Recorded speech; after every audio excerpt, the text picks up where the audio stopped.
নমস্কার বন্ধুরা, আজকে আমি রান্না করছি গুড়জাউলি মাছের কষা। তার জন্য আমি মাছকে ধুয়ে নুন মাখিয়ে রেখেছিলাম। এবার একটু হলুদ মাখিয়ে নিচ্ছি। এবার হলুদটা মাখানো হয়ে গেলে এখানে আমি ফ্রাই প্যানকে গরম করে নিয়েছি।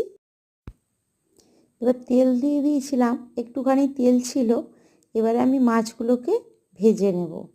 তার জন্য আমি কড়ায় একটা একটা করে মাছ দিয়ে দিলাম। এবারে মাছ ভাজা ভাজা হয়ে যাবে, এদিকে আমি পেঁয়াজ এবারে মাছটা ভালো করে ভেজে নিতে হবে। ভেজে নিয়ে আমি এবারে এক এক করে সব মশলাগুলো রেডি করে নিই।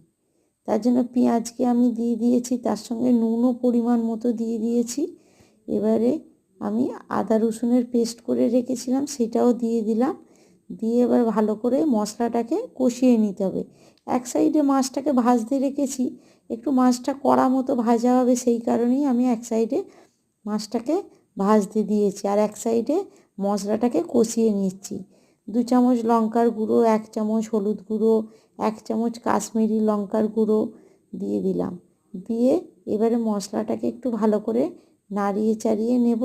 নিয়ে একটু জল দিয়ে দেব। মশলাটাকে ভালো করে কষা হয়ে, সেই কারণে তো আমি একটু আস্তে আস্তে করেই নাড়ছি, যাতে মাছগুলো ভেঙে না যায়।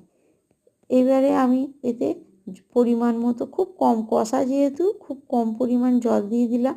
দিয়ে এবারে আমি ঢাকনা দিয়ে দেব। দিয়ে 5 মিনিটের মতো একটু মশলাটাকে একটু সিদ্ধ করে নেব মাছের সঙ্গে। দিয়ে এবার প্লেটে ঢেলে তাতে ধনেপাতা কুচি ছড়িয়ে পরিবেশন করব গরম ভাতে। খুব সুন্দর খেতে হয়।